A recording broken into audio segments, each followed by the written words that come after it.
Hey, I'm John Cannell, and today on Preppy Kitchen, we're making an amazing flavor-packed fresh strawberry buttercream. So let's get started.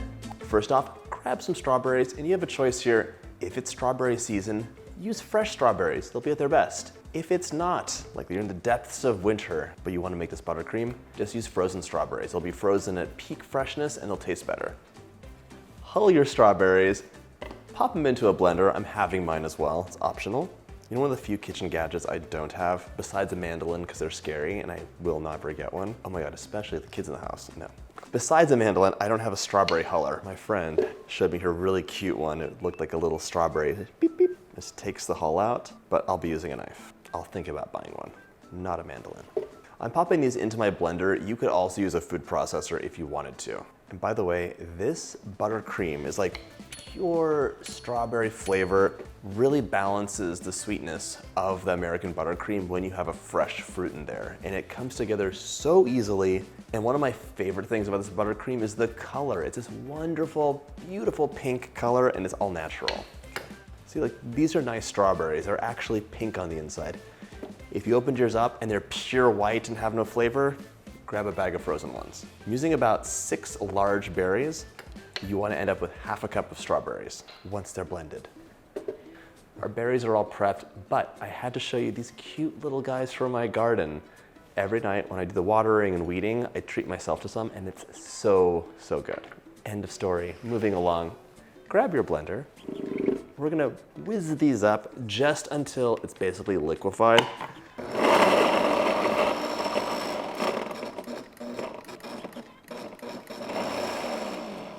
If this happens, it's totally fine, don't worry.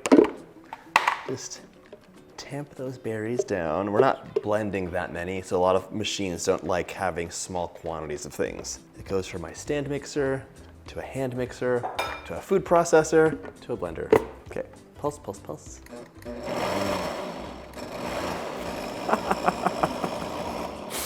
Okay, you can also do this by hand.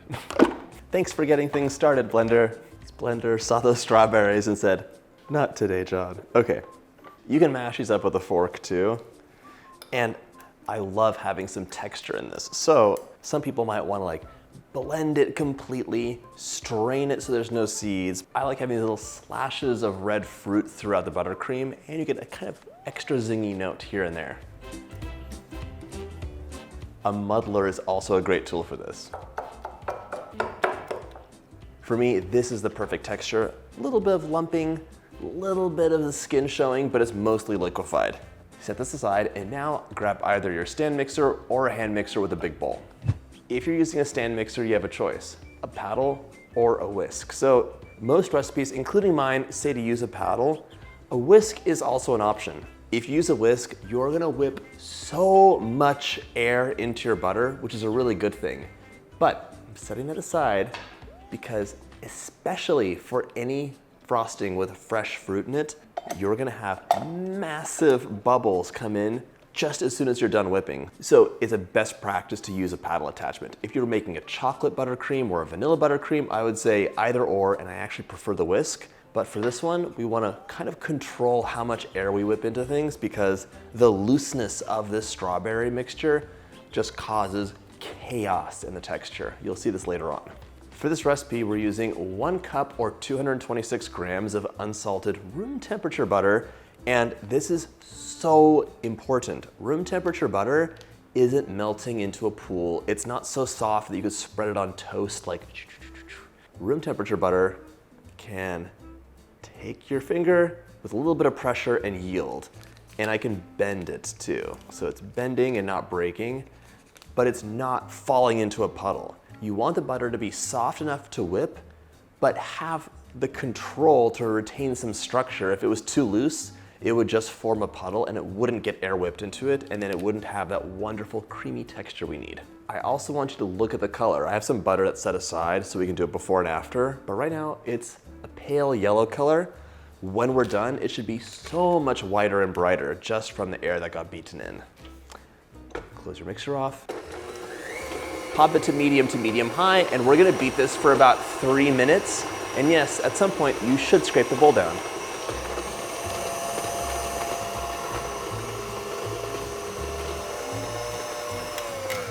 part of the reason you want to scrape your bowl down is everything got whipped on the inside, but on the outside and the bottom, they're mostly just compacted. So you really want all of your butter to be the same consistency. So it pipes the same, it tastes the same, it accepts the other flavors the same. Homogeneous. 1 more minute.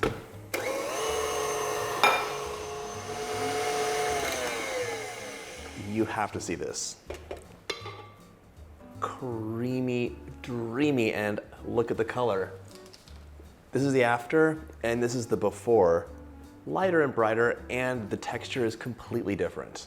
Measure out about 1/4 cup of the strawberry puree, and you're definitely gonna have some more, but that is so delicious. It can go onto pancakes, into your smoothie, or right into your mouth. And if you want some extra strawberry flavor, you can add more of this later on. Add the puree in, beat on medium, and scrape the bowl down 1 more time.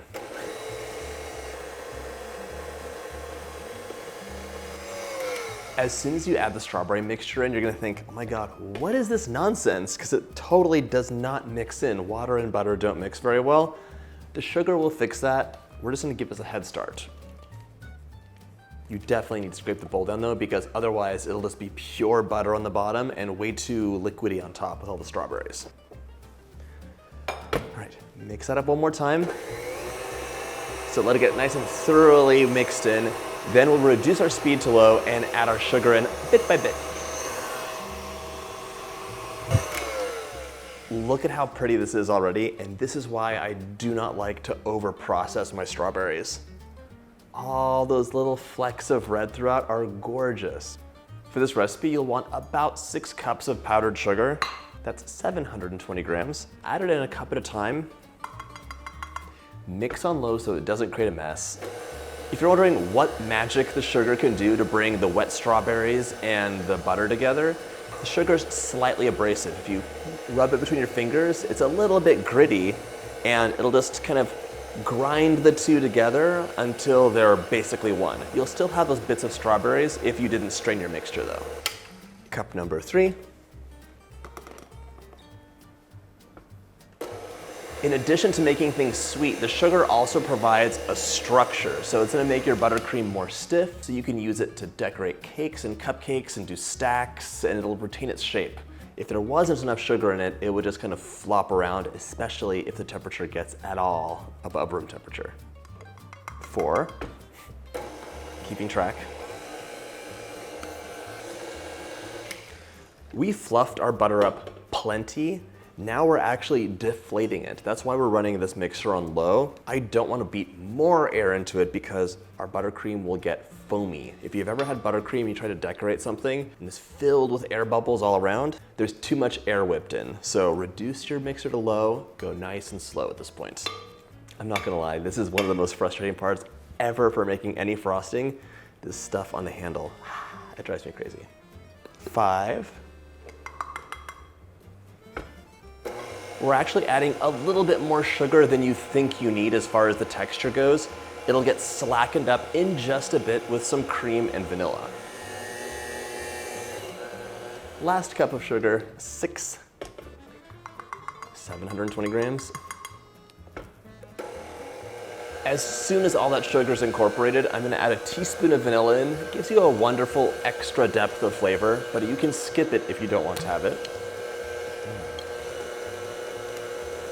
And for a final bit of creaminess and to slacken the mixture, 2 tablespoons of cream.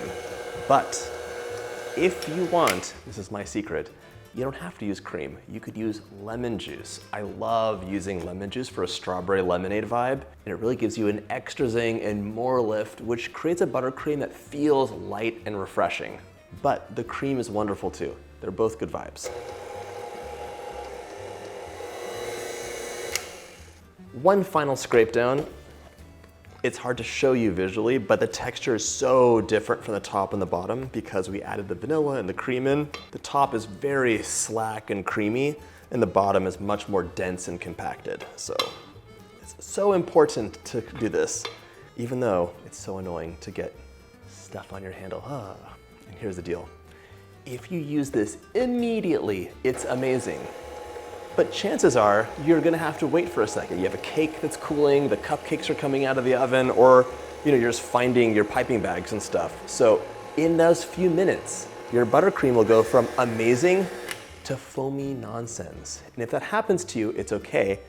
All you have to do is give it a whip. So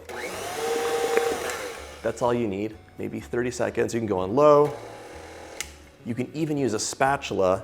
You see all these little bubbles coming through? That just happens when you have any kind of fresh fruit in a buttercream. Part of it is because the fruit is hydrophilic and the butter is hydrophobic. They don't mix very well.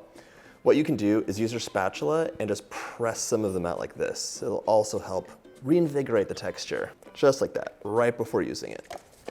And it'll be much creamier. Just before you load your piping bag up, whip, whip, whip, whip, whip, and once it's nice and creamy to your satisfaction, load it in. Never overfill a piping bag. You want to have better control, and a giant tube of frosting is not fun. So fill it up halfway or less. Okay. I have to show you how beautifully this pipes. This is an 869. It's a large open star tip, one of my favorites. You can see when we pipe this out, it's perfectly smooth, very crisp, but it's so soft and luscious. It pipes beautifully on a cake, cupcake, or right onto a spoon if you want to take a taste test. It's refreshing, zingy, full of fresh strawberry flavor, and I love the way it looks with that soft pink color and streaks of strawberries throughout. I hope you get a chance to make this recipe, and if you like this video, check out my buttercream playlist.